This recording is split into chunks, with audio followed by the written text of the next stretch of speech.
cannot believe this has happened 2 weeks in a row where I cannot connect to my Tube of You channel because my stupid third party app, for some reason, has decided not to acknowledge it.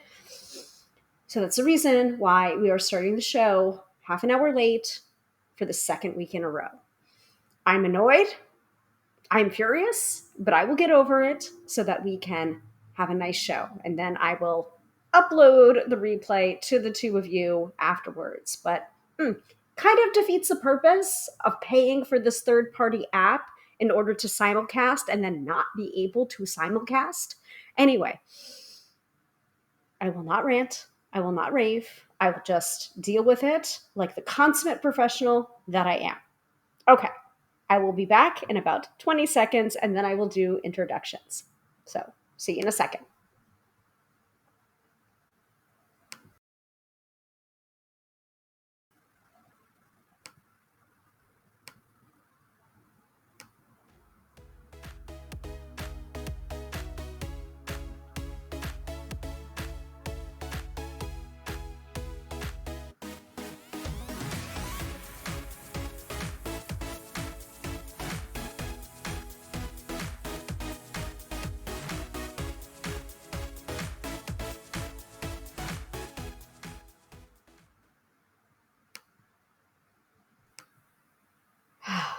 Deep breaths, deep breaths, deep breaths.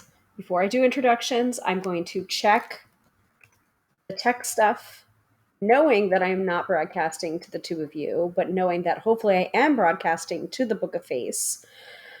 All right, that looks, yeah, it says we're good, we're live, we're good. Okay. Welcome, welcome, welcome. Fran says, I thought it was because we had a late dinner. No. I have been beating my head against this proverbial wall for a half an hour. Checking my settings, rechecking my settings, clearing cookies, re-clearing cookies, restarting my entire computer to no avail. So I have a note out to Be Live, which is my third-party streaming software that should allow for my simulcasting. And I've been using for the last, I don't know, 5 out of the 6 years that I've been doing this live stream. So I have feelings. I'm annoyed about it, but let's put it aside. Hopefully you all will find me and tune in on the Book of Face for tonight once again. But it is annoying. It's very, very annoying. But anyway, welcome to another episode of Tarot by Hilary Live. I am your hostess with the mostest, your frustrated hostess with the mostest, Hilary of tarotbyhilary.com, professional tarot reader and EFT tapping practitioner, here to demystify the mystical and put you in touch with the most beautiful of gifts, your own intuition. Because yes, my friends, do not argue with me. You have intuition. Yes, exactly. What's annoying is that you are paying for it. Yes, I am paying for a service that does not work in the way that it's supposed to. Very, very, very annoying because, as you all know, if you guys have been here with me from the start of this live stream, I started to do it in only one place. I think I started to do it on the Book of Face. And then download it and then re-upload it to my Tube of You channel. And then I saw, this third-party software, which does give me my lower thirds, does allow for, the intro splash and everything, does some good stuff, does feature, your comments. It has some good things other than the simulcasting. But one of the key reasons that I wanted to pay for a subscription to it was the ability to simulcast to multiple platforms. And when that's not working, it gets me very frustrated. Anyway, hopefully we'll work it out. I know I said that last week, and I did work it out after the live stream and after I uploaded it to the Tube of You. I looked at my settings and was able to connect it.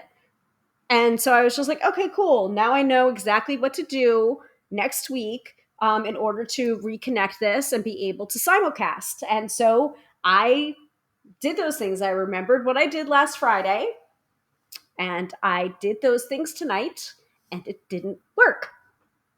So I logged off. I logged on. I logged off. I logged on. I logged into different.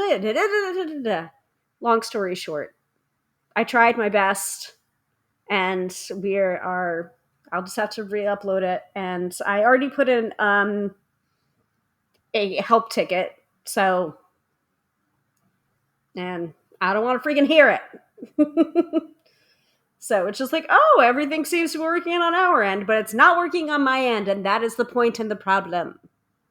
Anywho, so tonight's episode, we are going to be talking a little bit about a couple of review copies of books that I got, and also some tarot decks that I'm going to be receiving review copies of. So I'm very excited. So this is kind of like a teaser episode of things to come. And then I also want to hear from you guys about what topics you want me to cover in future episodes, especially for the month of July. Now, I am thinking, because since next Friday is July 4th, that people might have other plans, especially if they happen to be in the good old USA. Even though I had a little rant earlier today where it's just like, what exactly are we celebrating right now in the United States? Like, I don't feel very patriotic right now. But anyway, if you want to use the next Friday as an excuse to eat barbecue and watch fireworks, sure. So we probably will not have a show next week just because I'm pretty sure people have other plans. But hey, if you guys want a show next week, just let me know and we'll do it. And hopefully by the time we do our next broadcast, whether it's next week or the week after, I am hoping that we can get this simulcasting figured out. Yeah. Same see, Stephanie. Yeah, not feeling especially patriotic at the moment. Yeah.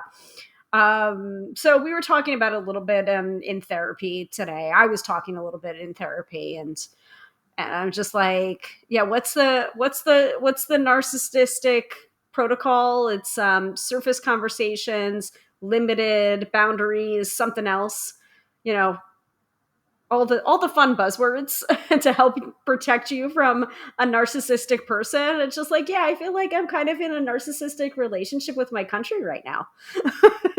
a little bit. Michelle is here. Hello to you, Michelle. Welcome. I feel like I've seen you before, so welcome back. Fran says me neither schmeether. And Katie is here. Hello, Katie. Glad you were able to join us. I don't know if you heard my rant. I tried for the past half hour to connect to the two of you, and it wasn't working again for the second week in a row. So I gave up the ghost, and here's hoping that I can figure it out again some other time. But I'm not gonna delay the show for another half an hour to figure it out. Mr. Tarot by Hilary is cooking. I think sausages or bratwursts in the other room in the kitchen, and they smell fantastic. So, and I had a late lunch today, so I'll probably be eating dinner after the live stream. So, oh, okay, Michelle. I'm not sure if I've been on with you before. Okay, well, welcome. Everybody, welcome, Michelle. First time viewer. Hello. So those are the plans for tonight. I wanted to talk to you guys a little bit about some reviewer copies that are winging their way to me that I'm very excited about, featuring either card of the day posts or book reviews. So I figured I would talk a little bit about that, get you guys excited for that because I'm excited about it. And then also we do have some tarot decks, and I do have a couple of books also that I'm going to be doing interviews. I think Card Slingers Coast to Coast is going to be doing interviews with people for their projects. So as of right now, we have things in the works. Hopefully at least 2 interviews that we're going to be lining up. So we'll see. But yeah, more about that in a second, because we do have the three pillars of the live stream, which is the astro weather from Teresa Reed's wonderful Astro Biz Digest. Astrology in layman's terms for entrepreneurs or business owners, but I find it very helpful in planning my personal life as well. We do have the mid episode reading where one lucky viewer will win a free 3-card reading with me live on the broadcast. So please stay tuned for that. Michelle, I do see, may I have a card, please? That is when you are going to want to keep tuning in. You might be able to win a free 3-card reading with me live on the broadcast. So that is the mid-episode reading. And then at the end of the episode, we will do the weekend forecast, in which I pull a tarot card or an oracle card to bring you into the energy of the weekend, prepared and not scared. So those are our main pillars of the episode. And then, of course, our topic for tonight, which is featuring some upcoming books or tarot decks that I will be reviewing. So there you go. And if somebody wants to explain to Michelle in the chat, or anybody else that's asking for a card, please explain about the mid-episode reading, because that is my way of giving back and addressing that kind of like free card reading without completely burning myself out and exhausting myself. That has been my compromise to the world, because whenever I do an episode and I'm teaching a topic, that's when everybody comes and wants a 1-card reading. And then if I do an episode that is completely dedicated to pulling 1 card for a question, crickets, and no one shows up. So that's just the breaks. So this is my way of doing that while not driving myself completely crazy. So let's start with the astrology from Teresa Reed's wonderful Astro Biz Digest. Astrology in layman's terms, straight to your email inbox. Again, geared towards entrepreneurs and business owners, but I have found it very helpful in planning my personal life as well as my business life. $99 for a year-long subscription. So I usually cite the big transits and then Friday, Saturday, and Sunday, so I don't give away the farm. If you like what you're hearing and you want more, you can certainly pick up the AstroBiz Digest for yourself.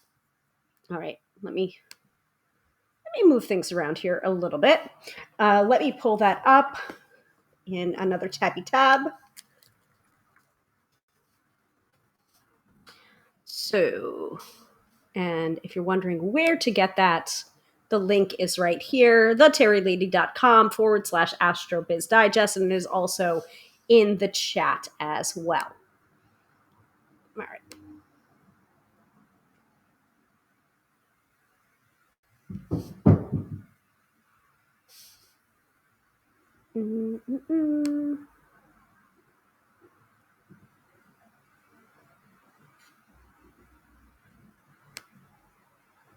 Hold on one second. That might be the reason why I haven't been able to log in to the to the two of you.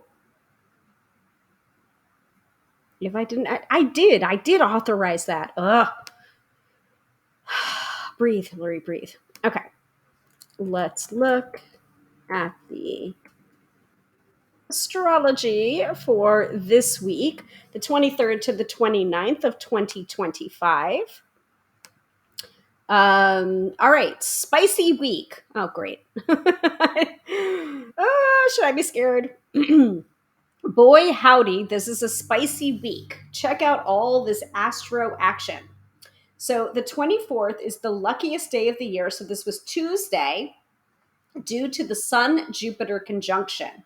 This glorious once-a-year aspect is for big visions, new projects, business expansion, publishing, and leadership. If you want your brand to go global, use this vibe to launch a splashy PR campaign. It's also excellent for travel. A world tour, yes. The new moon in Cancer on the 25th is your best day to update client care policies and implement them. If you need better boundaries, create them now. It's also dope for updating your home office or for a self care day. Set intentions around self care, client care, and the ideal office space. Okay, with me so far? Communication turns flashy when Mercury princes into Leo on the 26th. So that was yesterday. Think bold newsletters, glammed up social media posts, and fun interviews. Pitch the media, get on podcasts, and let your big heart lead your words. If you're a writer, this is an amazing time for creative writing. Yeehaw. Mercury will remain here until September 2nd. So you can really take advantage of that energy that I just described, starting yesterday and going all the way into September 2nd. So those are the main things going on. And now we're going to get into the nitty gritty for Friday, Saturday, and Sunday. All right. Friday, the moon is in Leo for the next 2 days, which means it's your green light for all things PR. Flashy marketing, big conversations, heart centered live streams, like this one, pitching the media, yes, please. But be cautious when the moon opposes Pluto at 7:39 a.m. Eastern Standard Time. Egomaniacs and wannabe dictators are spoiling for a fight at that time. Best to stay away from those types when you take your time getting ready for your day. Mercury trines Saturn at 11:53 p.m., so we're not there yet, creates the perfect conditions for serious meetings, lectures, teaching, practical thinking, and long writing sessions. It lingers for the entire weekend, so you can take advantage of those things. Today, Friday, June 27th, I was about to say January. It is not January. Friday, June 27th is a power day for Leo and a weekday for Aquarius. All right. Saturday, creative thinking is elevated all weekend long thanks to the Mercury-Neptune trine, which kicks in on Saturday at 7:58 a.m. Eastern Standard Time. This is a heavenly aspect for writers, but it's also hot to trot for inspiring speeches, meetings with creatives, and clairvoyance. Trust your gut and your imagination and use your words to motivate your people. Avoid high maintenance types when the moon squares Venus at 8:23 p.m. Eastern Standard Time. So that's the evening. So good stuff in the morning, high maintenance stuff in the evening. Some people just can't be happy. So don't try to please them, okay? Try to please yourself. At least then you'll be happy. Sunday has the potential to be as productive as all get out. The moon enters Virgo at 7:44 a.m., laying the foundation for efficiency and workaholic vibes. Tap in and you can tackle that massive to-do list once and for all. It's also excellent for editing, organizing, and deep cleaning the office. The energy continues well into the evening with the moon conjuncting Mars at 9:14 p.m., followed by a sextile with the sun at 11:54 p.m. If you're in the zone, keep working or burn that energy off on the dance floor. Saturday is a power day for Leo, a weekday for Aquarius, much like Friday. And Sunday is a power day for Virgo, weekday for Pisces.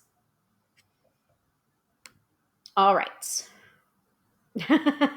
Stephanie, you are on top of talk about intuition. I was actually talking a little bit with Jamie and Melissa earlier today when we were doing our recording for Card Slingers Coast to Coast. So I was asking them to hold my feet to the fire because I feel like I need to start writing my book proposal for my second book. So you're getting the vibe that I'm putting out there. Glad to hear that Sunday will be good to get the house in shape for my parents' upcoming visit. Yes, yes. And I've definitely been doing that. I feel like I've been doing a lot of cleaning, a lot of paperwork. And it's funny when I was mentioning about updating policies, right? The big transits that happen. I think updating policies was on Wednesday. I had uncovered some paperwork, some worksheets from the tarot lady about, being a professional reader and updating your policies and making sure that they're clearly listed on your website, on your social media, like where you're booking clients from. And I'm just like, oh, maybe I should look at this worksheet and do it again and then update my website to reflect those policies. Where, like what readings what do I enjoy doing? What readings do I tend to be good at? What readings do I tend to shy away from or won't do? That sort of thing. So, but yeah, it's the astrology for it. So, um, Katie says, "Yay! Second book, dancing moves, sings, do it, do it, do it." Yeah, I feel like I need to. It's time. I've got my first book baby sitting here right now underneath my microphone, and you know, it's been 3 years. Yes, it's going to be 3 years in November that book has been out. And would I've written that book as my first book? Maybe not. I don't know. It was contract writing, so I wrote what they told me to write. They gave me a table of contents, and then I filled in the table of contents accordingly with the kind of book that they wanted, as a part of their book collection. And so it's still very much me. It's very much my beliefs in it. But there's so much more that I could have said or could have put in a tarot book. And I'm sure the things that I thought when I was writing that book, I'm sure many of my beliefs are the same, but I'm sure there are a couple of things that might have changed or I might have evolved my view on. At the time that I wrote that book, I was just like, I think memorization doesn't necessarily work. And I still kind of believe that. But who knows what I'll believe in the next 5 years? And who knows what book will come from that. So, but the book that I have in mind is a little bit different. And probably some of you can intuit kind of what I want to write about because it's stuff that I frequently talk about. But yeah, so I'll be working on that. Anyway, does anyone want to know about Monday, Tuesday, Wednesday, or Thursday in specific? To see, like, oh, Tuesday was a little bit weird, but I want to know the reason why. I will take a look at the AstroBiz Digest and let you know. Tuesday shouldn't have been weird for you, though. Tuesday should have been a very lucky day because it was supposed to be the luckiest day of the year or the most, magical day of the year.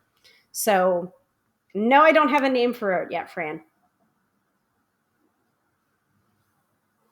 And I don't want to give it away either because it doesn't exist yet.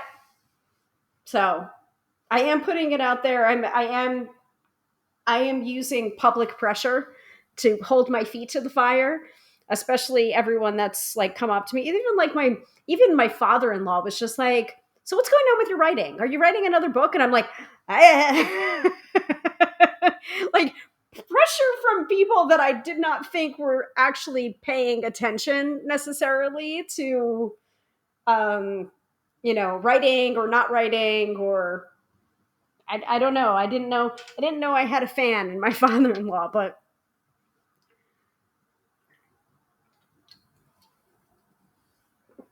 uh yeah. Fran says, no, this week was heck layoffs at work. Worrying all week. I am next. Yep. Hopefully not.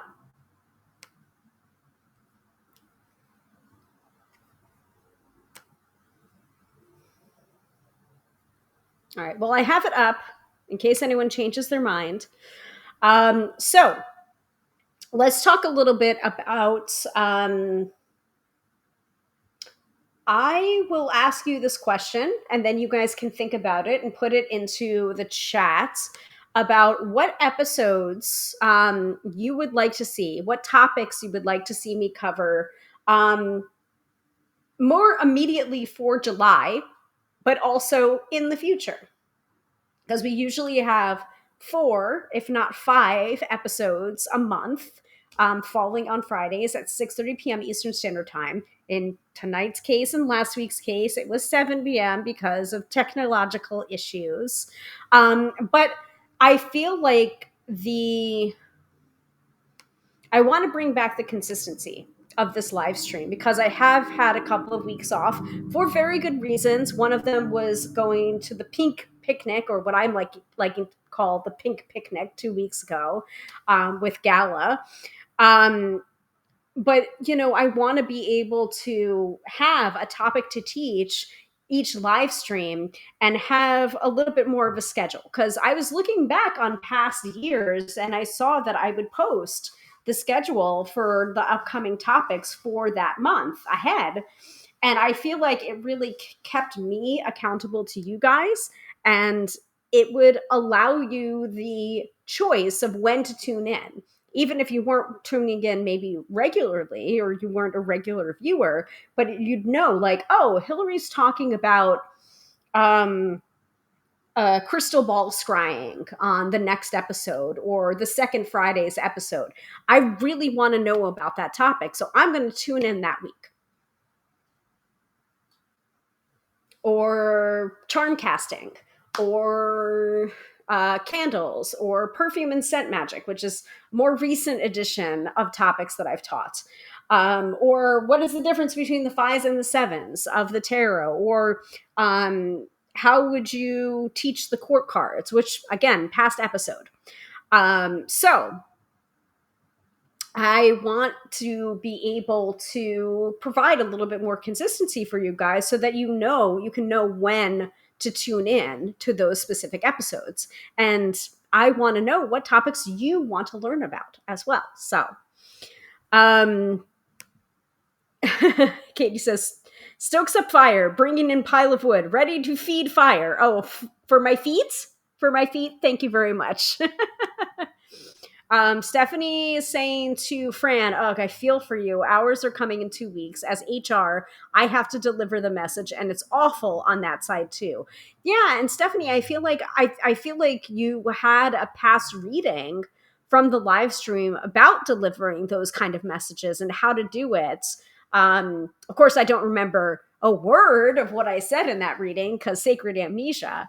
But yeah, I mean, like I'm sure people are very grateful that you are the person that's delivering that news, even if the news is awful or not or bad news, but it's just like the fact that you're delivering it.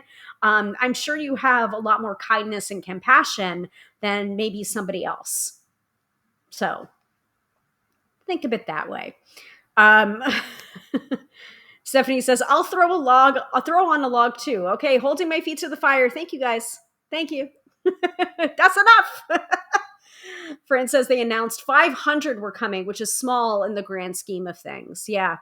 I mean, it's unfortunately kind of a natural part of what's going on right now. Like, the world's on fire, things are uncertain, cost of living is going up, there's tariffs going on, everything is more expensive, and then it's just like we can't afford this many people at this company. Let's lay off however many because we just can't afford them, which is crazy. So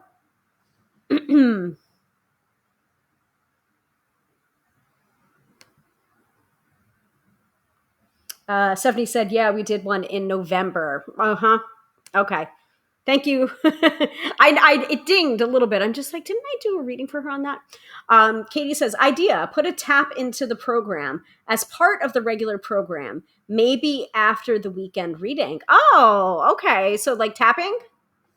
Uh-huh. That may be what the book is about.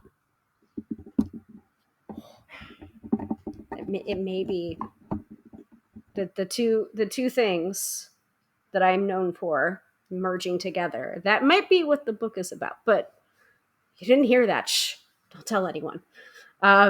So we can definitely do that.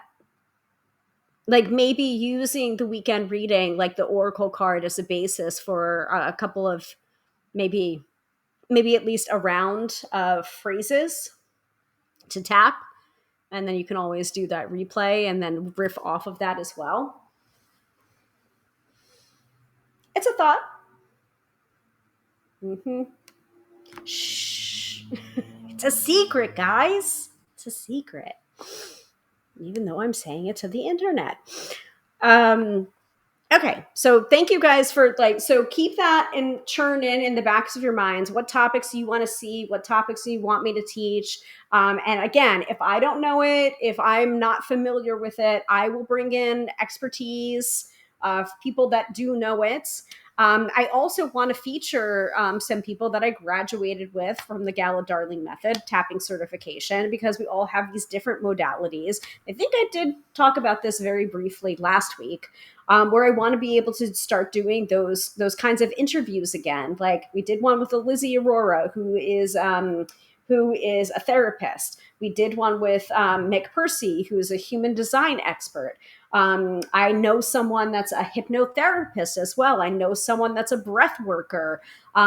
So there's so many different modalities that we have not featured on this live stream that we totally can.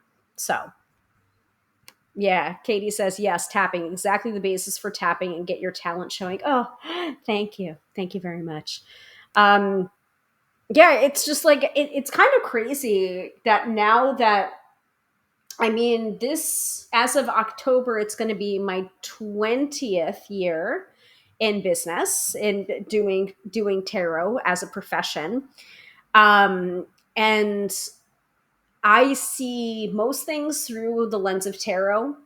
But now, with my certification for tapping being 3 years old, I'm starting to get that kind of lens or layer for tapping over the world as well, where it's just like I see a certain phrase or I see a certain situation, I'm just like, ooh, that would make a really excellent tapping sequence. Or there was actually an email that I got from Alexander Franzen, which was called This or Something Better, or it was something like that. And I was just like, oh, that topic would be excellent for a tapping sequence. So I recorded it and then I sent it over to Gala's membership.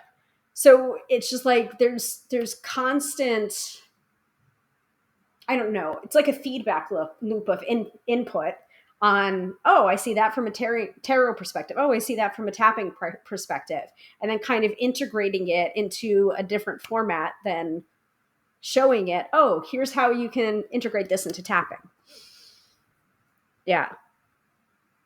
Oh, Stephanie, OMG, so obsessed with the human design now.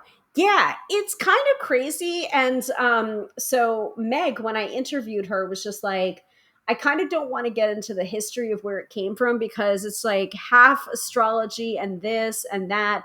And it's kind of like your human design, what happened from 3 months before you were born. That's when it was solidified. And I'm like, okay, this is a little bit weird, but like if you find out your human design and you end up and you look at it and you're just like, oh, this tells me a lot more about myself than my astrology. And there is some astrology in there. There's like, it's like astrology adjacent because you need the same stuff that you would need for your natal chart. But there's other stuff like about, um, oh gosh, when it says, like, I'm a splenic manifester.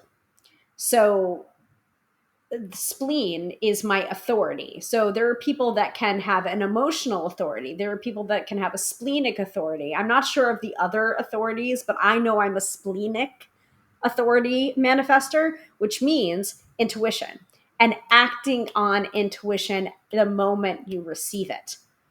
That's something very important to me. And I really feel that, where it's just like that moment of impulse, that moment of intuition, and then acting on that in that moment.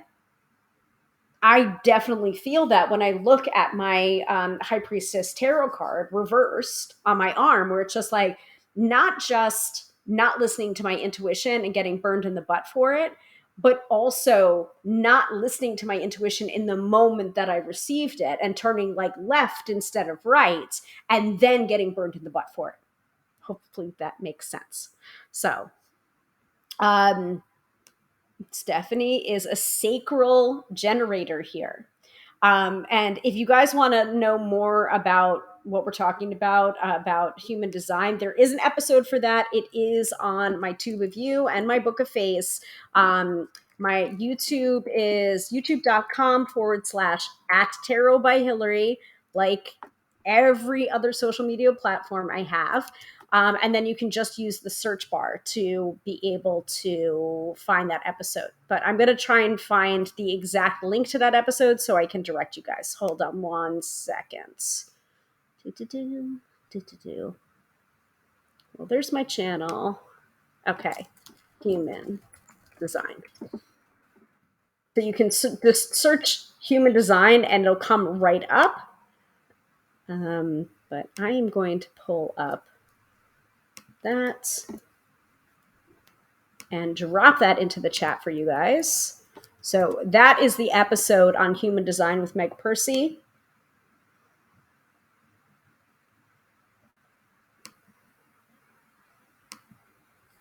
Okay. So that is, youtube.com/gobbledygook. That's where you can go to find out more about human design. And also just watching, like, I know you guys enjoy when the tarot or the oracle cards come for me. I know that's like one of your favorite things in the world, when the tarot or the oracle comes for me or reads me to filth. And the same can be true for human design. So that episode is basically I am this sacred guinea pig for that episode, and I'm like just laying it out there, and I'm just like, okay, Meg, tell me why I'm an awful person, or tell me why I procrastinate, or tell me why, and she tells me all about myself through the lens of human design. And it's really helpful to get an understanding of human design when you're seeing another person have a human design reading. There's so much information in there. I especially like environment is where you feel more comfortable, or most comfortable or confident, or sometimes where you get your best work done. So my environment is mountains. So like I guess I like to be up high. So maybe that's the reason why I'm delighted that I have a balcony at our apartment. I don't know. There are some people that are kitchen environment, so those people like to do work at coffee shops. They want to be kind of in the hub of people. There are some people that their environment is caves, so that's kind of like a hermity energy, and they want to be isolated and feel kind of cocooned and safe. There's a lot of there's their action step. So like for me, for manifester is I need to inform. So that's part of the reason why now I've started to say things before I do them. And I'll do this like at my retail job, and I'll also do this with my husband, and I'll just say, okay, I'm going to do this, this, and this. So that is my strategy. That's the key word. It's called strategy. So it's like my strategy, my best strategy to work with my human design is informing people of the impulse. And then my non-strategy, I think this is my not strategy. I can't remember what the term is, but it's just like when you're out of alignment with your human design, like this is the sign that you will know that you're out of alignment with your human design. Mine is anger and frustration. And man, if that is not exactly correct. Mm-hmm. Yep. So Stephanie's environment is mountains, and I live in Colorado. See, that makes sense.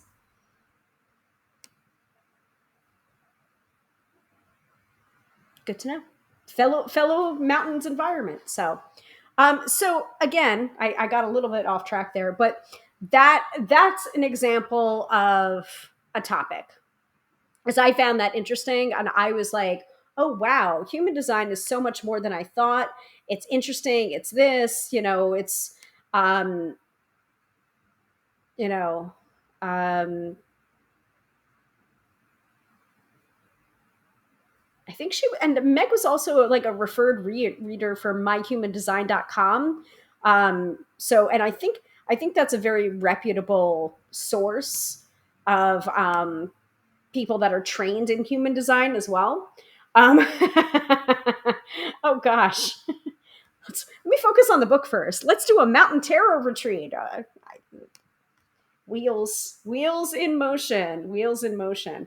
Actually, my best friend, who is a tarot reader and a medium and a high priestess, um, she I can't remember if I did her human design for her, or at least like sent her along to get it calculated, but I'd be very interested to see what she is, because she loves to plan retreats and workshops, and like creating this like whole experience. So I would be interested in seeing what her human design is, and seeing how that's reflected.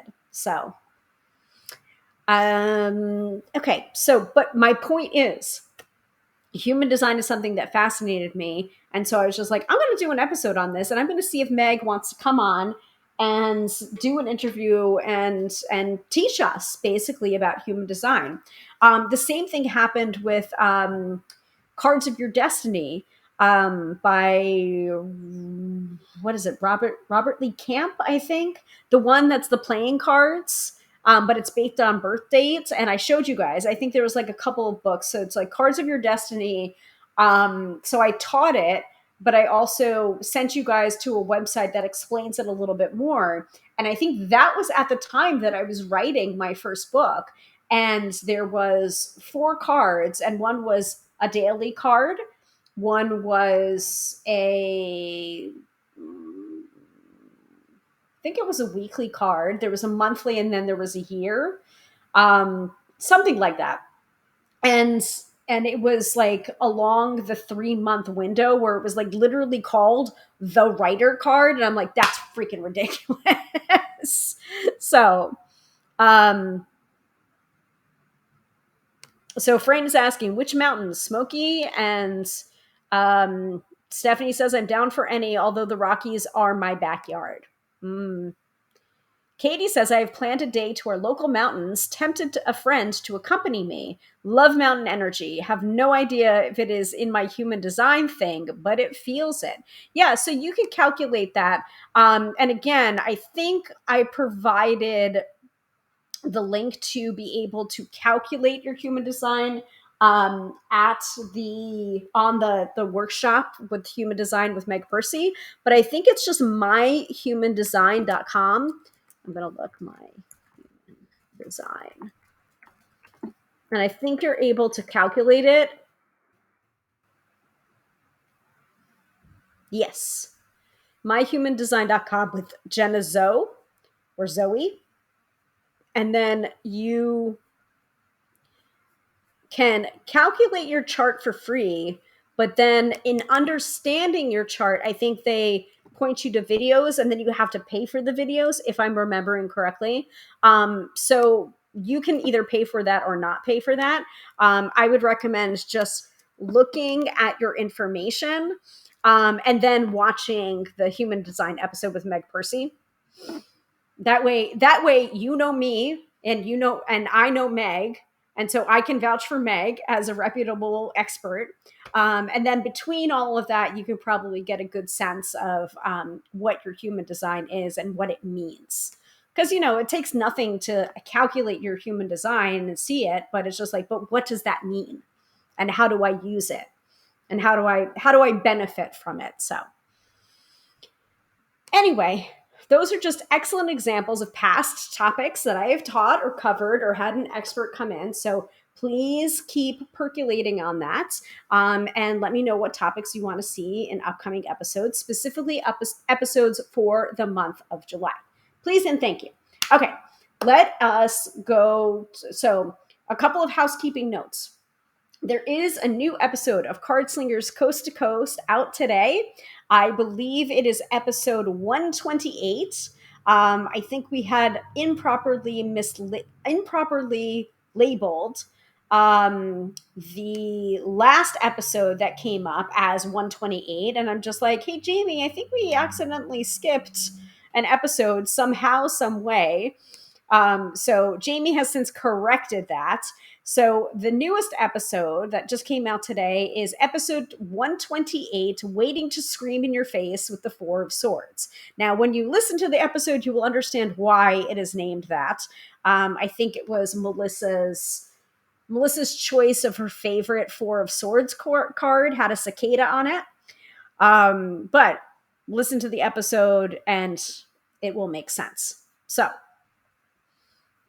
there is that. We just recorded, I think we're onto the fives now. And that will be coming out in September. So we are popping out episodes. We're trying to record episodes every week so that, we are keeping to the every 2 weeks, you're going to get a new episode of Card Slingers. So, oh, Stephanie listened this afternoon. Ooh, makes me sneeze. Fantastic. Well, I hope you loved the episode. I didn't even get to listen to it yet. I was just like, oh, like it came up on my Spotify and I saw the title and I just started cracking up. Um, I'm just like, of course it's that episode. Screaming in your face. We're so weird. We just name our episodes the strangest things and we're just like, we're ridiculous. We're just like, oh, that should be the name of the episode. No, that should be the name of the episode. Anyway, we're dorks. So in September, though, we might be moving over to a different format of Card Slingers. So we might be recording live on Fridays at noon Eastern Standard Time on our YouTube channel. So we wanted to start percolating on that now and talking to people about that now and kind of directing people to our Tube of You, and get some traction going on there. And I don't know. I think I think it would be a good thing. I think people like the interaction. And then the recording of that episode will go up onto, regular audio, all of the podcasting platforms the next week, the week following. So this is something that we have, in mind. So, oh, Katie says fives, the monster card hides. Well, we recorded the Five of Wands today. And so that I think we're calling it's the stupid tent card, just because that's what Kendra calls it, who is our wonderful audio producer that keeps us on task and sounding so professional. So Stephanie says how fun about live streaming our episodes. Hopefully, we're hopeful about it. We're interested about it. So, and we might do readings as well, or taking questions, live questions after the episode. So, yeah, get prepared for September, because that's when that episode will be. That's when I think we move over to that format. We're still discussing it though, so there's our Two of You channel at Cardslingers CC. And then, of course, the name of our podcast is Cardslingers Coast to Coast, wherever you subscribe to your podcast. And episode 128 just came out today. Yeah, Katie. See the crazy three card slingers in action. I mean, as of right now, our Tube of You is a little bit light. I did experimentally put up our very, very first episode of audio only, episode 1, Welcome to Card Slingers. And then we have our live test and then our 100th episode live stream. That was, oh gosh, was that this time last year? I'm looking. It says 1 year ago, just April 26th of 2024. We did our live episode.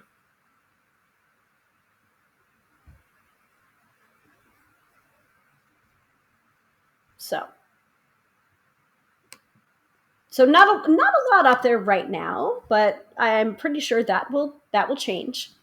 Um,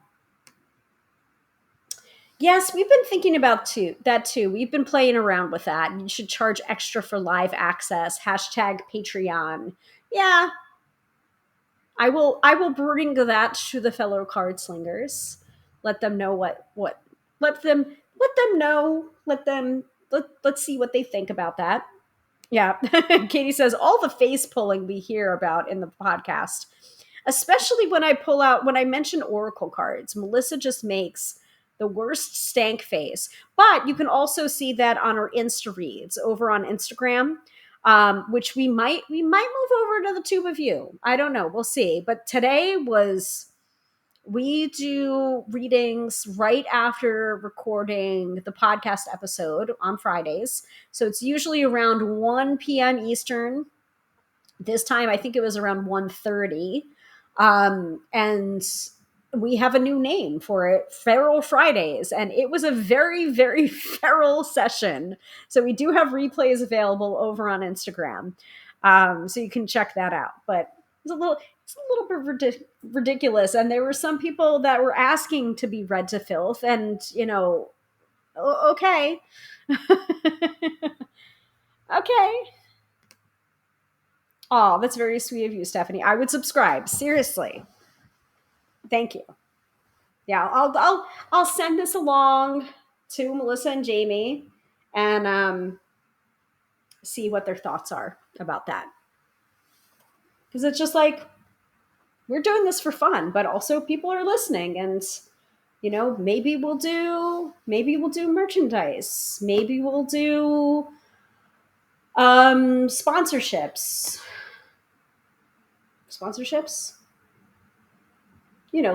like ads, that kind of thing, but only for things that we believe in. So like liquid death, if you would like to sponsor the podcast or a podcast episode, especially the severed lime, I'm in. Or me undies or Finch,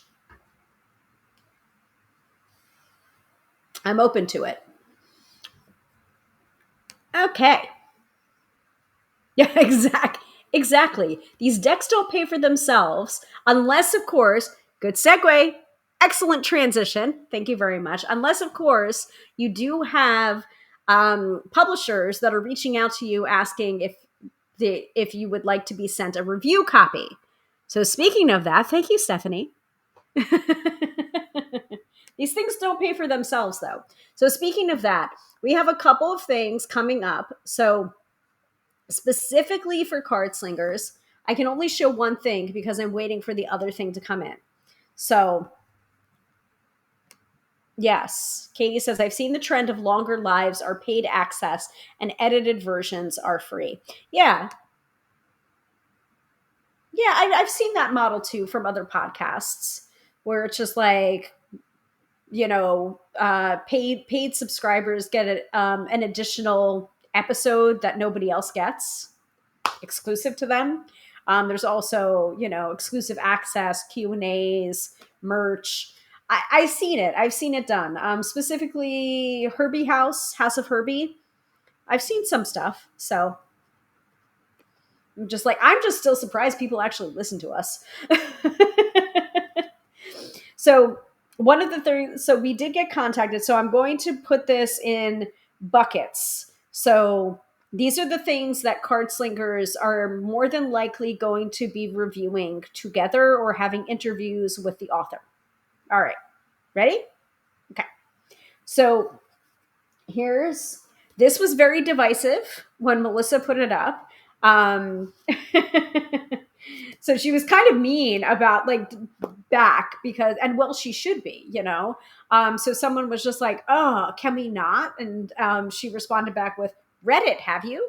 So she just don't judge a book by its cover. So we have each of us at Card Slingers, Melissa, Jamie, and myself, have been sent a copy of Tarot and Oracle Card Reading for Dummies by Charles Harrington. So Charles Harrington is also from the Tarot Visions podcast. So that is a former podcast of Jamie's. And I believe Charles Harrington comes from a tech background. And I think so does Jamie as well. So if you're familiar at all with the For Dummies series or the For Idiots series, there is a lot of tech books like HTML for Dummies. By the way, the reason why I say that, or the reason why I use that as an example, is because that's how I taught myself HTML in college. Was using that book, HTML for Dummies. So, like, don't judge a book by its cover. Don't be snobby about it. Let's not, play the gatekeeping game.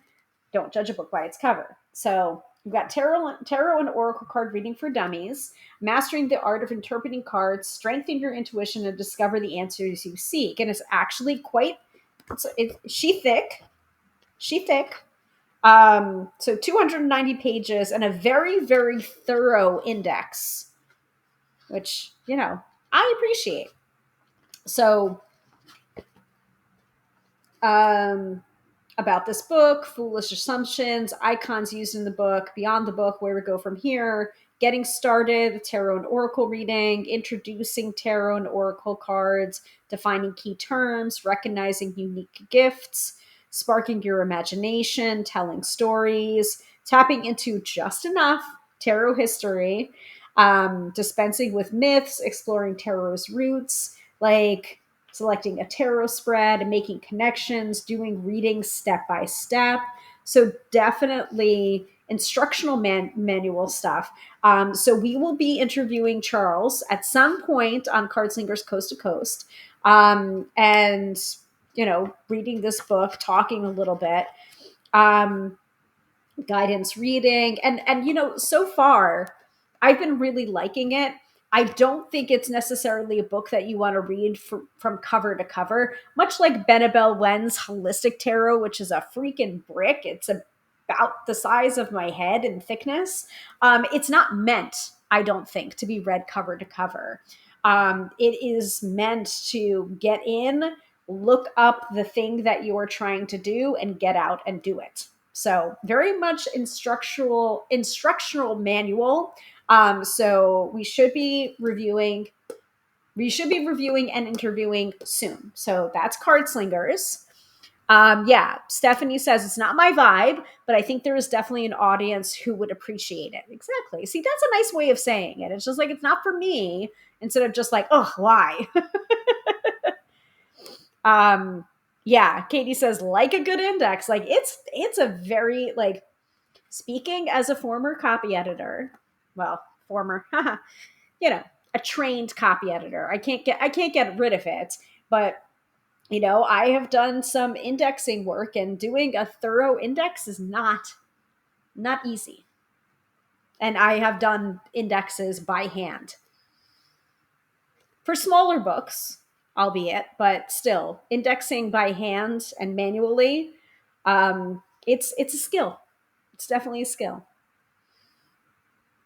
So, and then of course it has all of the cards, at least a page for each card. It's like no tarot book is going to go without that. I wished I could make my book not have that, because as we spoke about when we were reading Psychic Tarot, where she was like, "This is not that book." I'm just like, "Oh, Nooch, I wish I could have written that." Because I didn't want to do that keyword association or interpretation, Yeah. Eek, indexes are hard. I agree. So that's number one. The other book that we're going to be receiving is Tarot for Manifestation. I need to look it up because my email, it's in here somewhere. Tarot for Manifestation. Yes. So Stephanie Caponi, Tarot and Manifestation. So, tarot for manifestation, attract your dream life through shadow work, visualization, and writing love letters to the universe, coming out from Hay House at the end of July 29th of 2025. A blend of practical advice and spiritual wisdom to demystify manifestation and tarot and marry the practices together to create a path to vibrant spiritual and personal growth. So yeah, so we'll probably have her on the podcast after Charles. But those are the main two things that Card Slingers is going to be interviewing, reviewing, hopefully. And then this might be a combination of doing it on my own or doing it with Card Slingers. But I was basically told that I need copies of the following two decks. And I was told this after we recorded the podcast episode. And I was just like, oh, okay. So should I ask for both? And they were just like, yeah, ask for both. So I reached out. This is a publisher that has sent me review copies before. So I was just like, this feels a little bit ballsy, but I'm going to do it. So I reached out and I was like, oh, I missed this first email about sending me this deck. Do you think, my apologies, can you send me this and this? So they responded back right away. Stephanie says she did guided tarot, right? Stephanie Capone, I think so. Hold on. Yes. Her first book was Guided Tarot, which continues to be one of the top tarot books on Amazon. Mm-hmm.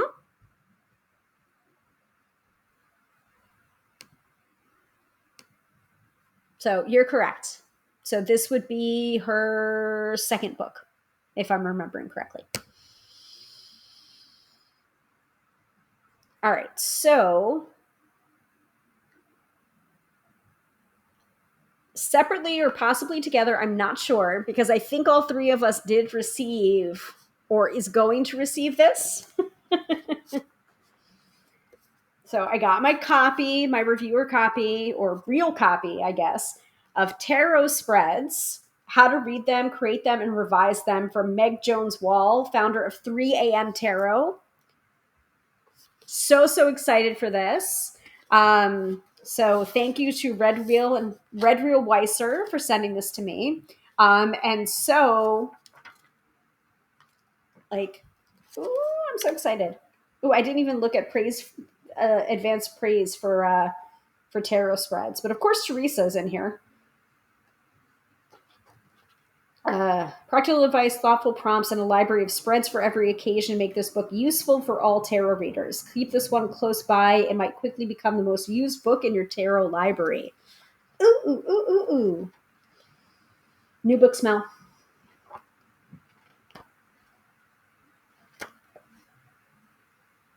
Oh, wow. Some good stuff here, guys. So I'm feeling overwhelmed in like the best way.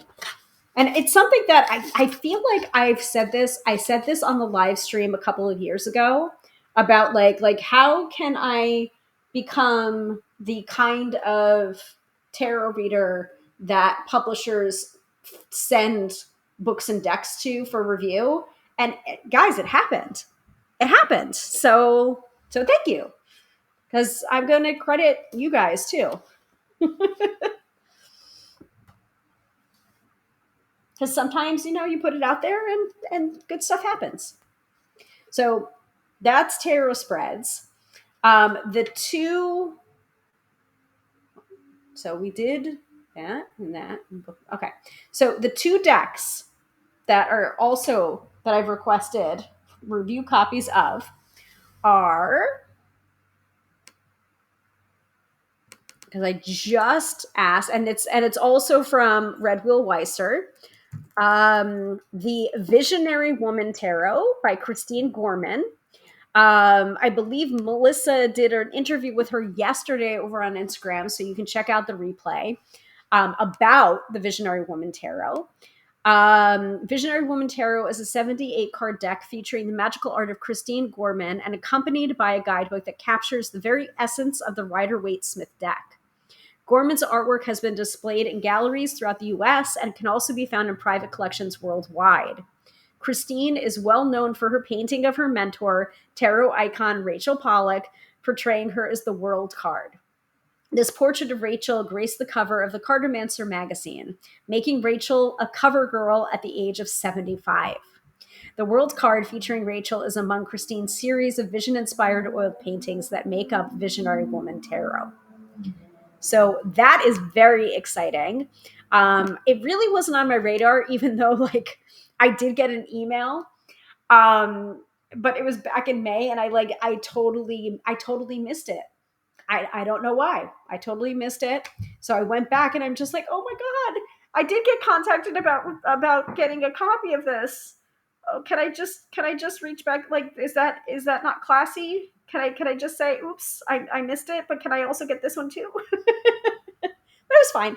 So thank you guys. Thank you, Red Wheel Weiser. But let's do a little preview. And then we'll do one more thing, and then we'll do the mid-episode reading. Where's my tabby tabs?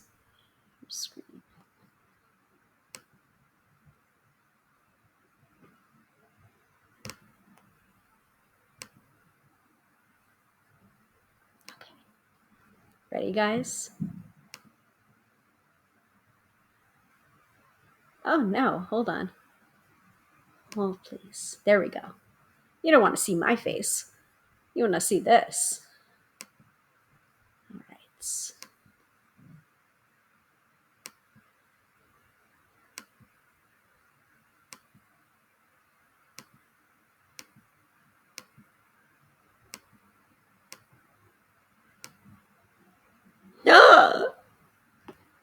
Guys, are you seeing this? Are you seeing this? Oh, shut your butts. Shut your butts. Oh.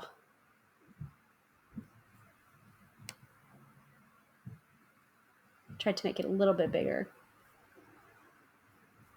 I will take your silence as awe. Shock and awe. Wow, look at that King of Wands. Knight of Swords. Ah, look at the Six of Wands. Oh, I'm excited, man. Look at the Seven of Cups. Look at how the Seven of Cups is depicted. Can you guys see it, or should I zoom in a little bit? No. I was trying to zoom in.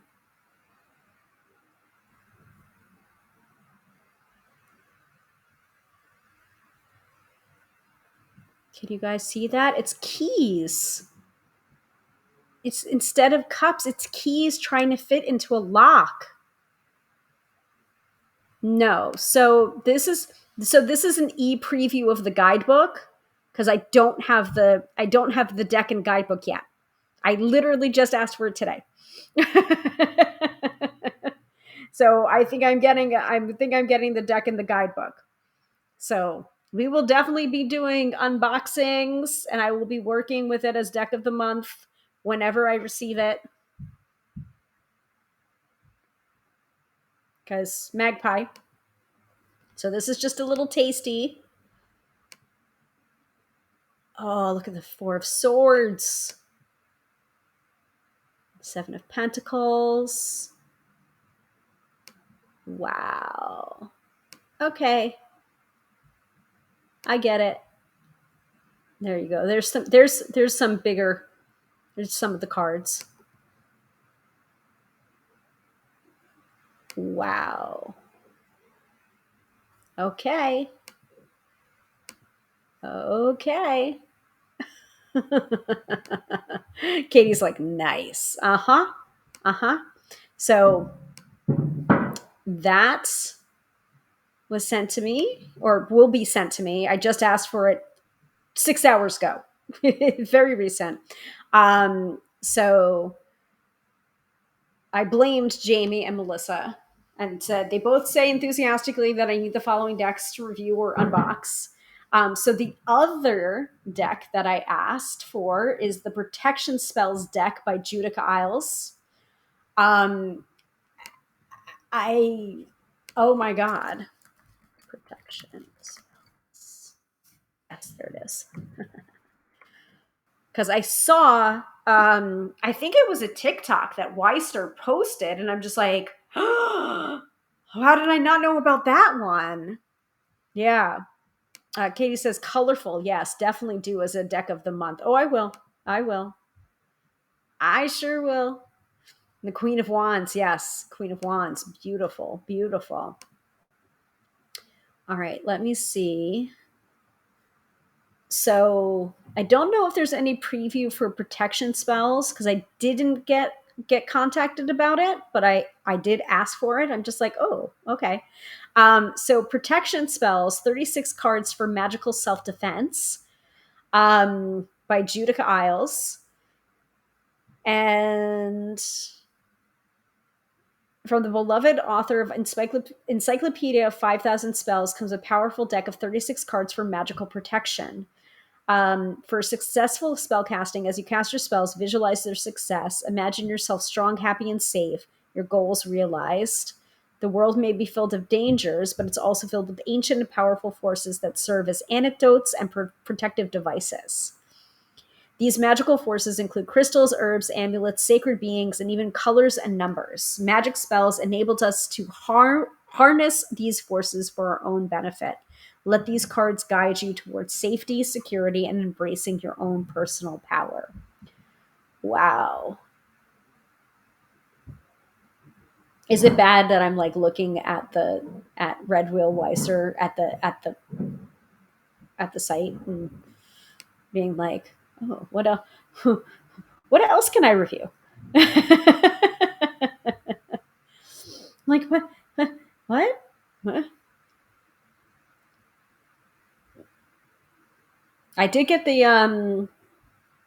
They didn't send me the Weiser Tarot. I think. Oh gosh, did Melissa or Jamie send me an extra copy of that? I'm not sure. They did send me Tarot of the Unexplained by Dave Zilla. We did feature that. That was a good deck. I'm surprised that I liked that deck more than I expected. Tarot Disassembled. They sent me that. I do need to do a review of that. A kind of like full circle after doing the unboxing and after working with it for a month.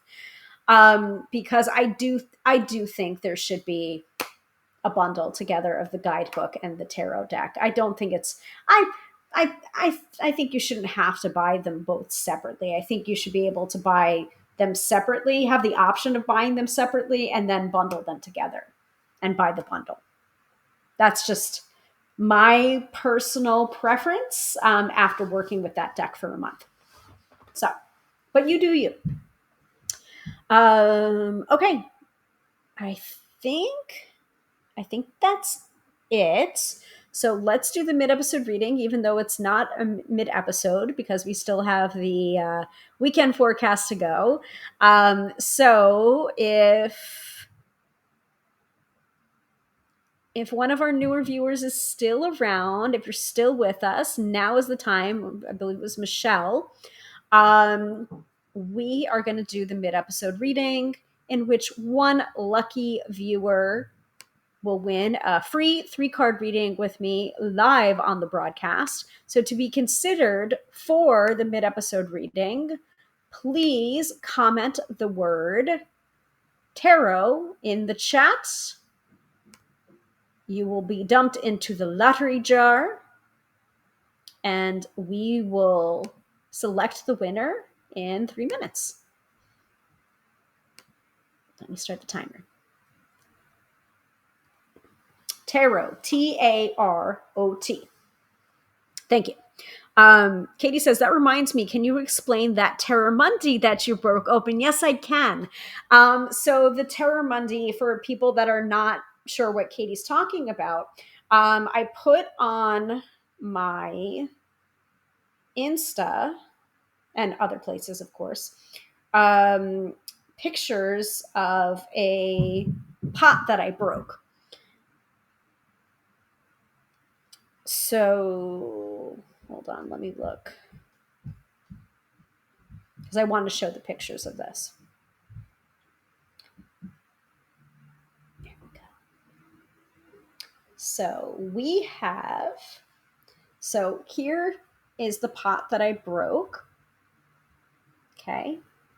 It's basically a piggy bank. It's a piggy bank, but it is, yay. Okay, Fran's entered into the drawing. I'm awake. I'm awake. This woo woo woo. Um, so it's basically a piggy bank that you can't open without breaking it. You have to break it open. So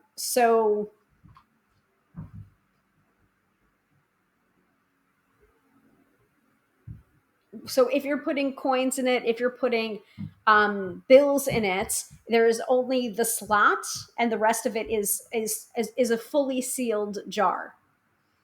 And I wrote, and it came with a little slip of paper that says, please insert card with first coin with the date and the desire. So you write in your date and you write in the desire for the money that you're putting in. And then when you break it to finally, take the money out and use the money for your desire, depending on how it shatters, you can use the pieces of the shattered pot to like put a little votive candle in or do whatever you want with it. So this is, and it's called Terramundi. I don't know if that's the brand or the style of pottery or jar, but basically it's a piggy bank that you actually can't open without breaking it. You have to break it open. So I figured today was the day. I had been wanting to do it for a while, but like if you want to break it open, you usually have to just like throw it on the ground, like onto concrete or a sidewalk or something. And I didn't want to do that. But I was told that you could basically, like, if you timed it right, you could get like a screwdriver or hammer, and if you hit it in exactly the right place, you might be able to break it open without it shattering everywhere. So I got it on the second try, and I'm so delighted that Mr. Tarot by Hilary was actually right there. Like I put a towel, like a kitchen, like a cloth towel underneath it so that I would protect my kitchen countertops from the force of the impact, because I didn't want to break my kitchen countertops by doing that. So in saying all of this, by the way, Fran is the winner of the mid-episode reading. Fran, if you want to go ahead and put your question into the chat, I will pull 3 cards for your question.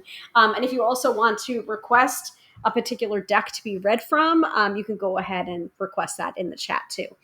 So I do have our deck of the month, which is the Visconti Sforza Tarot deck right here. I also have the Meraki Tarot second edition, which is right next to me as well, or Radiant Rider-Waite Smith, which is the standard. So whichever one you choose. So, but yeah, so Terramundi pot, it's something that I got at my friend's gift store that I worked at for a very long time. And I apparently must have started that in 2007. So January 31st of 2007, my desire was to be free, debt-free, and happy. And only $76 of fold-in money, which ain't nothing, but so many coins. So I will have to get back to you on the amount of coins. But it's basically an elevated piggy bank. And I was able to crack it open in such a way that I was able to put like the top back onto it. So if I want to start to use it again as a piggy bank, I could, but it is already like open now. So that's the story of the piggy bank. And here's the jar itself. And then the very, very bottom of it, there was a piece of paper that was like glued to it. And so it's still glued to it. And the piece of paper said, "Let yourself be you, and others will unmask themselves." And there's glare there. So you can see that on my Instagram if you want to. But yeah. Great desire to be debt free. Yeah. I don't know. It's just I felt like I needed a reminder of all of the abundance that I have in my life. And that's a great way to do it. Make yourself a little piggy bank. Break it open if you want to, or don't. All right. So Fran's question is, what do I most need to know or focus on? Any particular deck you want to be read from, or dealer's choice? Yeah, of course, Katie. Not a problem. I have so many wonderful items like that from my friend's gift store. And, you know, it, I I sell things for a living. Like I've been in retail for a very long time, and it's stories like that that sell the thing. It's not the thing itself. It never is the thing itself, but the story behind the thing is what sells the thing. And I also firmly believe that if I don't like what I'm selling, or if I don't love what I'm selling, I'm not going to probably be able to sell it. So I have to love what it is I'm selling, which is pretty easy to do most of the time. Um, but that the story behind that, like, it's so easy. Like, it was so easy to bring those things into the store and sell them to people because we had the story behind it from the vendor that created it. So that went for the year that we got those in. That was a very popular graduation gift. Whether it was graduation from high school, graduation from college, I think we sold it for a couple of like wedding showers or bridal gifts because it was just like you're creating this kind of like wish fund, like smash open for a rainy day, or smash open to provide for the life that you're building with that person, or like, oh, you graduated, congratulations, or saving up for my first apartment or my first couch or my first, there's so many stories that could go along with that. So Katie says, my piggy bank broke open and I'm turning it into a little window pot for a plant. Yes, exactly. That's the point. You can then work with the broken pieces. So, all right. So Fran says dealer's choice. So I'm going to go with the Meraki. What do you most need to know or focus on?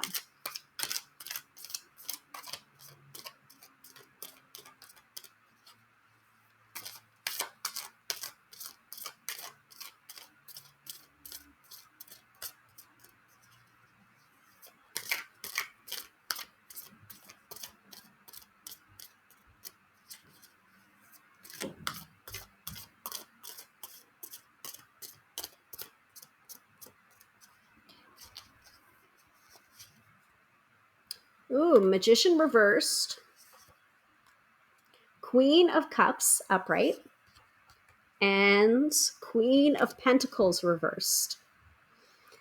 Not a huge fan of seeing the Queen of Pentacles reversed, but I think that's more of a grounding or feeling ungrounded rather than actually having anything to do with finances.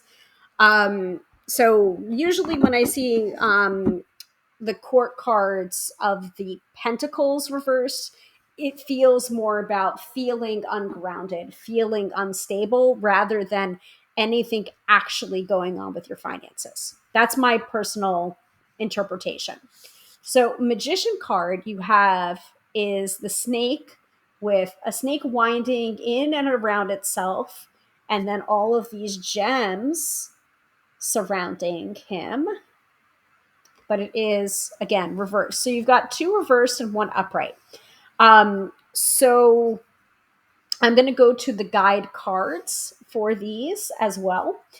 So the Magician card reversed, it's just like that energy of starting before you're ready that I usually see with the Magician upright. It's like kind of a little bit muted right now. You're kind of waiting for a little bit more information, because it's not that you're not, how do I phrase this? It's not that you're not ready, and it's not that you're waiting for information to take action, but you kind of are too. It's like you're looking at the lay of the land before you're able to really make a move.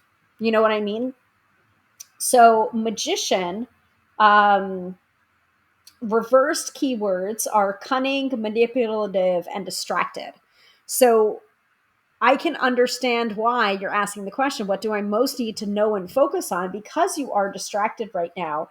And because it feels like there is some manipulation going on, there is some cleverness and cunning going on, which can be associated with the Magician card, because there is that trickster energy to the Magician card.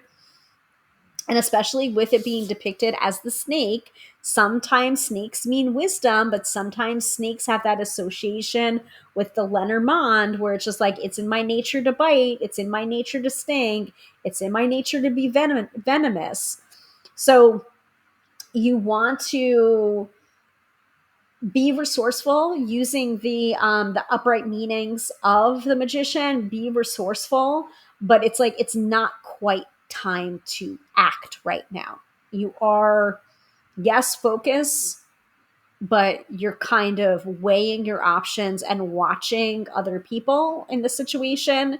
And I would say don't do anything drastic quite yet. Queen of Cups to me is where your power really lies and where your focus should be.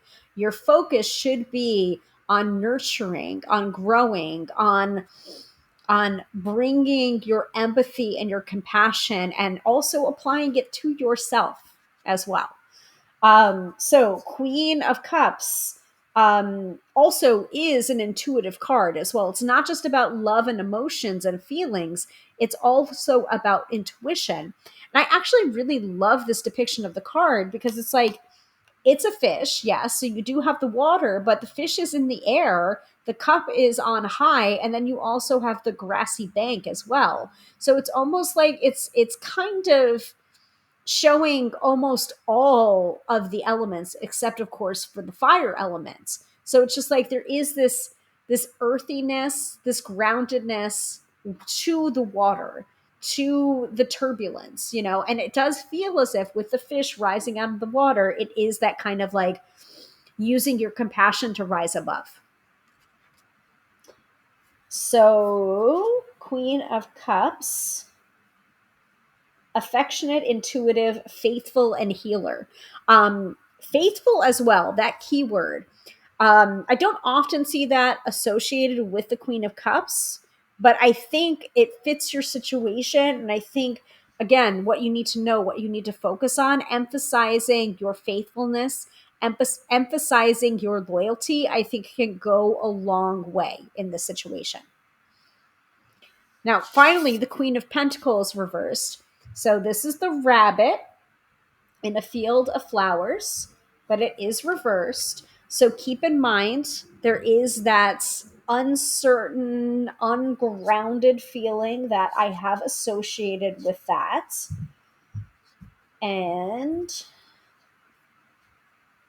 envious, fortune hunter, and smothering. It feels like there is, that's the reversed keywords. The upright keywords are artistic, grounded, nurturer, generous. To me, it's almost like you want to embrace the upright keywords of the Queen of Pentacles in order to be able to write that card back from envy, fortune hunting, smothering. And I feel like this is not necessarily you. I feel like it's someone within the situation where you're seeing them do, it's almost like, it seems like that what they're doing is getting them ahead, but it feels very short lived. It doesn't feel sustainable. It doesn't feel good. And there's a part of you that wants to, but at the same time you would never. There's like just no part of you that would be able to do that or take on that role. So remember to be artistic, grounded, nurturing, generous. Remember your Queen of Cups in the situation, especially when you're seeing people doing things in the short term. Remember your loyalty. Remember your faithfulness. Does that make sense?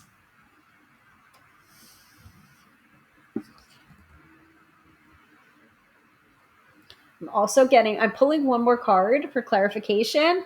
And I love this deck. I'll say it again and again. I'm sorry, you guys, if you're sick of hearing me rave on again on about the Meraki Tarot having oracle cards within it. And I wish more tarot decks would do it. But you are getting an oracle card from the top of the deck to clarify this. And the oracle card is reclusive. So notice the tree, notice it looks like a bear, and they are curled around a gem. So like to me, that's kind of like a knowing when to hold them, knowing when to fold them. Keep it not necessarily secretive, but it's like not everybody needs to know your business. Not everything or everyone needs your explanation. Reclusive, reflection, introverted, hideaway, shut down, unaware, hurt, and bird. Reflection, introverted, hideaway.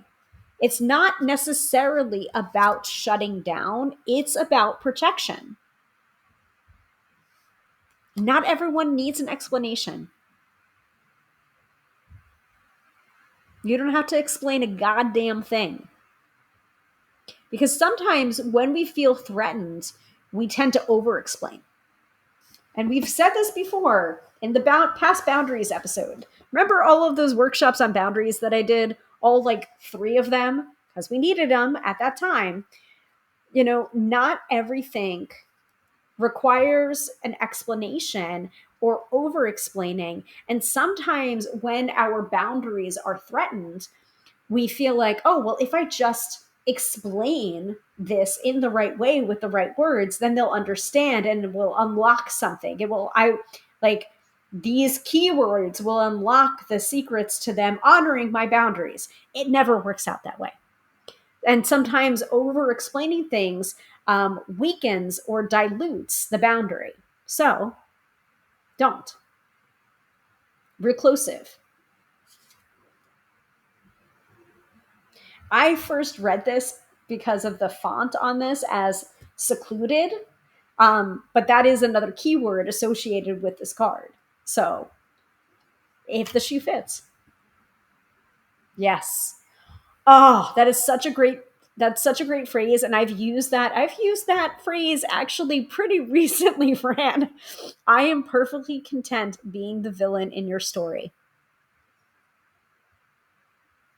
Because there are some people, like, I don't know what it is about this Queen of Pentacles reverse. It's such a sweet, beautiful looking card, but with the reversal, it's just like there are some people that are just not evolved enough to understand that they might be the problem, or they might be the one to blame, or they might, it's just like there are some people that are just so unaware of themselves or their behavior that it's like they have to cast a villain.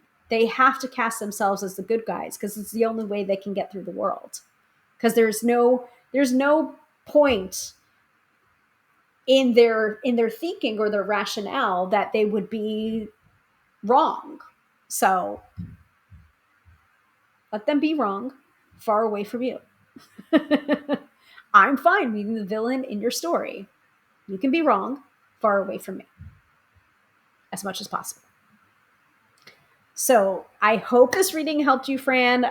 Again, as I say to every winner of the mid-episode reading, it is an honor and a privilege to read for you. And I know it's an act of vulnerability to be read for in a public space. And I thank you for doing so. And I thank you for participating. Now, for all of you that did not win a reading today, all 0 of you, because Fran was an uncontested winner today. But for those of you who might be coming in later or watching the replay and wondering, like, oh, well, what about me? You can always tune in next time we do it, 6:30 p.m. Eastern Standard Time, and try again until you win a reading. So, Kate, was this reading for you too, Katie? Oh, I need to use that. I am perfectly content being the villain in your story. Use it. God bless. Use it as much or as little as you need to.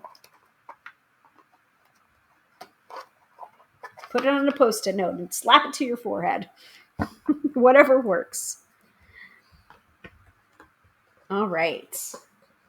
Looks like the sun has set and it might start raining soon here, which I'm perfectly fine with because it was a hot one at the beginning of this week. Thank goodness it has gotten a little bit cooler. I've been just refilling my humongous thermos from High Vibe Honey with water over and over and over again, keeping myself hydrated because you gotta when you're doing tarot work, when you're doing tapping.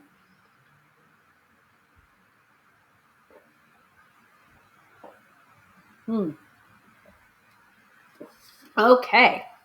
Are we ready for the weekend forecast? Do we want to be read to filth?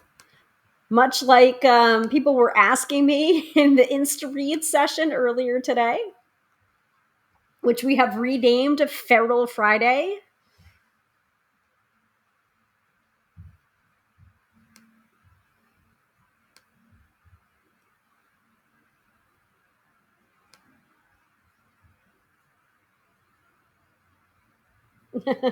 On the fridge, on the forehead, whenever you need to make a pendant.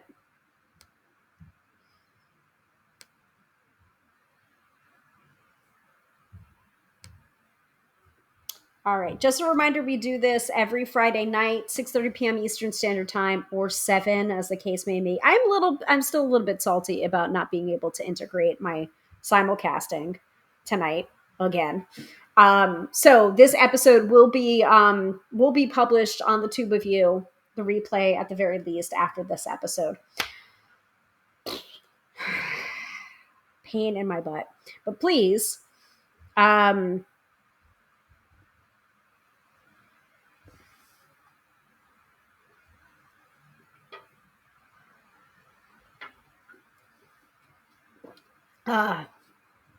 but please feel free to follow, subscribe, click the bell for all notifications of when we go live, etc., etc., etc. And if you're liking what you're hearing for the weekend forecast or for the mid-episode reading, and you want a reading with me one-on-one, tarot, tapping, both, or tarot tutoring, you can find me right here, tarotbyhilary.com. That is the only place to be able to book a reading with me. All right, weekend forecast. We did the Citadel last week. See, I'm remembering, growing, learning. So, since we did the Citadel Oracle last week, what do we want to do this week?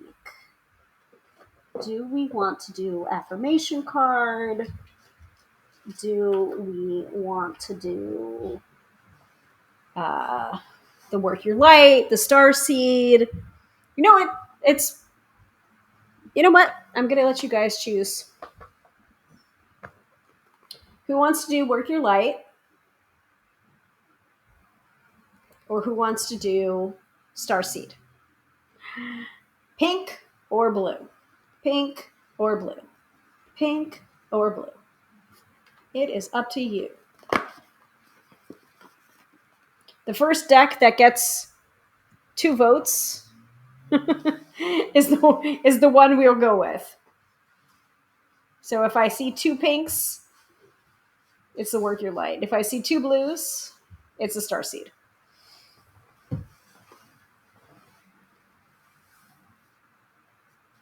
All right, we've got one vote for starseed, which is the blue.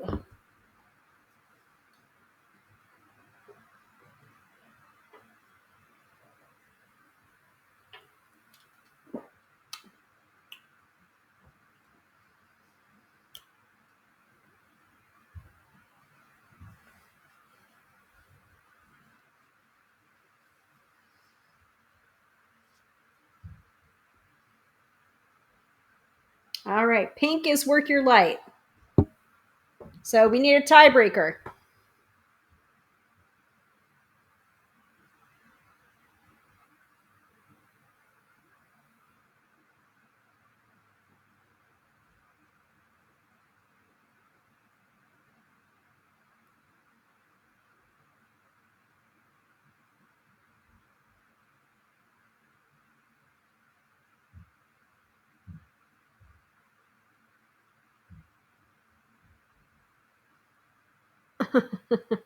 I feel like we have had color choices already this week.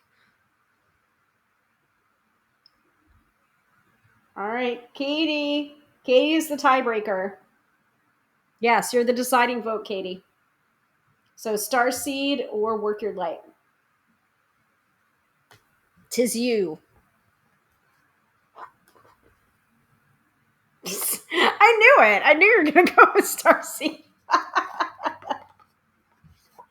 All right, tis the starseed.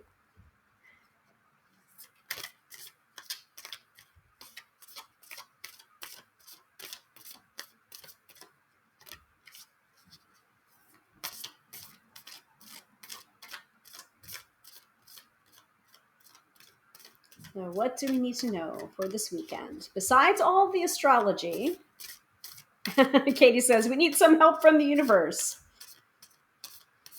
Oh, okay. It's this one. Interesting, guys. So I feel like we've gotten this card once before, but it was a while ago, maybe over a year ago in the live stream. We are getting star bathing, light body, crystal grid, transmission, and activation. It's a really pretty card, too. Look at that. And I believe she does have a meditation, Rebecca Campbell, on her website about on star bathing. Like she has a star bathing meditation. So I'm going to look for that. Let's see.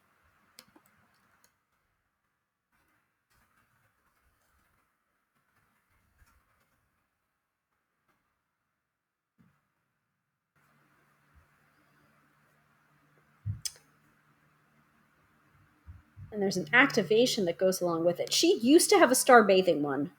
Come on, man.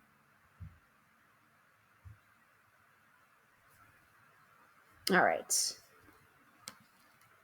Well, I'm going to put this into the chat. So, star bathing.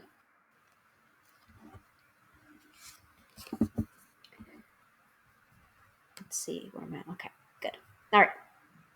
So, star bathing, light body, crystal grid, transmission, and activation.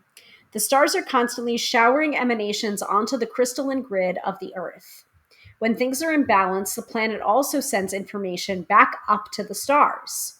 Many star seeds have come to Earth at this time to help shift the planet vibrationally, to activate the ancient codes of wisdom that humanity's forgotten. And all of that information is stored in the crystalline grid. If you pull this card, you may be being called to begin working with the stars and the crystalline grid of the Earth. Some people believe that the crystalline grid of the Earth anchors divine cosmic frequencies onto the planet. You may be guided to journey to particular places on Earth to unlock these cosmic codes with your presence. You may also be interested in a practice called star bathing. So, there is a meditation. Yep, download a star bathing meditation at www.starseedoracle.me. So I will try and put that link in there. Okay. This card commonly arises because you're here to connect with the crystalline grid of the earth, either in your hometown or by traveling to other places without quite knowing why. It can also mean that your light body, the energy body in its highest form, is being activated. If this resonates, take things extra slow in order to integrate this change of vibration. This is also an activation card, so you place your card on the portal of your heart and whisper the following: I open myself up to receiving the wisdom of the crystalline grid beneath me. May the stars and the earth inform and heal me, and as they do, may it heal the earth too. So, these kinds of cards are very easy to integrate a tapping practice into. Um, Hold on one second. Let me also put the link to.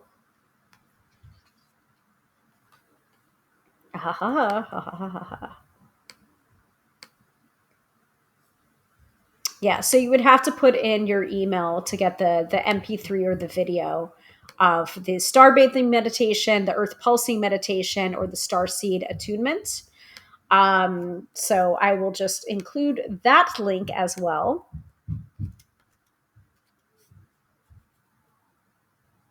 There you go. But so where did it go? Just waiting. I'm just waiting for that to pop up. There we go. So there's the interpretation for star bathing for the card for the weekend forecast. And then starseedoracle.me. That's where you can download one of the star bathing meditations, among other meditations as well. So the tapping that would go along with this would be something to the effect of, I open myself up to receiving the wisdom of the crystalline grid beneath me. May the stars and the earth inform and heal me. And as they do, may it heal the earth too. As I will it, so mote it be.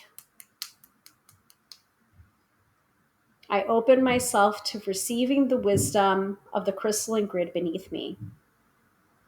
May the stars and the earth inform and heal me. And as they do, may it heal the earth too. I open myself up to receiving the wisdom of the crystalline grid beneath me. May the stars and the earth inform and heal me. And as they do, may it heal the earth too. Stop right there. Take a deep breath in. Hold it at the top and let it go. Now, you don't have to do just those words, but you can take those words and riff off of it as well. Katie says, Fran's saying is now on my fridge right next to my Colorado magnet photo. So you've got like the gang soul on your fridge then. That works out nicely. So that's it for tonight's episode, guys. Thank you all so much for watching. Thank you for rolling with the half an hour late start. And I'm not gonna, you know what? I'm not gonna promise that we're gonna figure out the simulcasting by this time next week because yeah.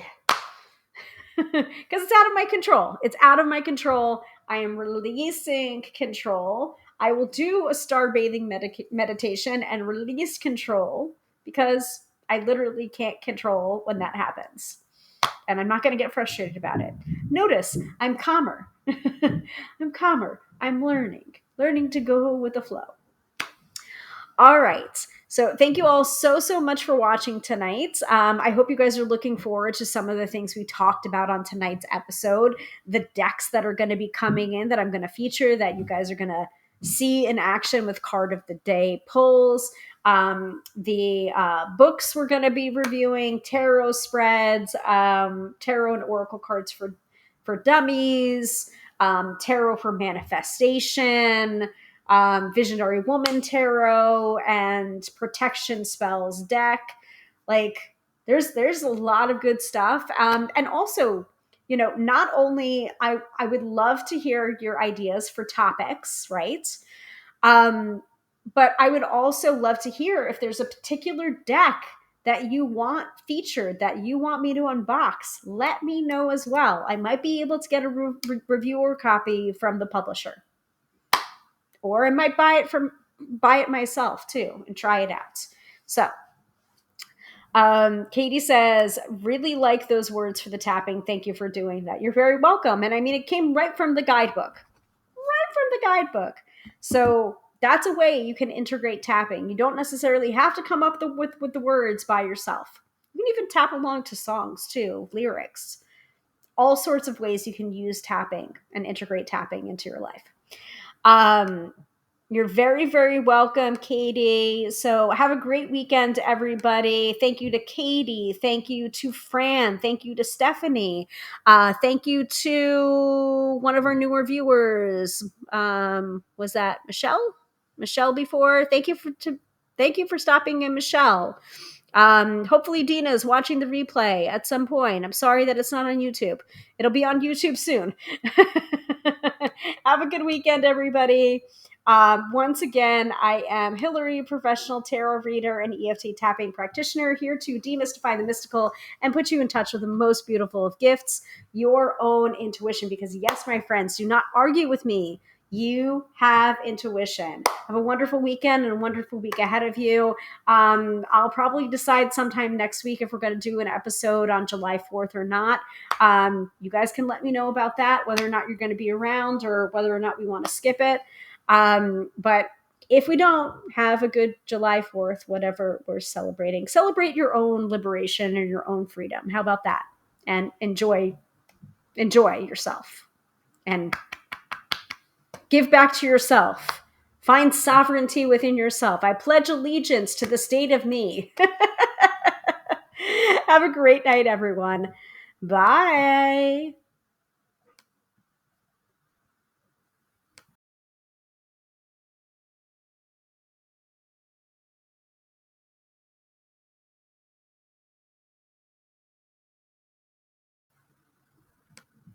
Not sure why this is not working. Why, guys? Why? Why is nothing working tonight? I can't win for trying.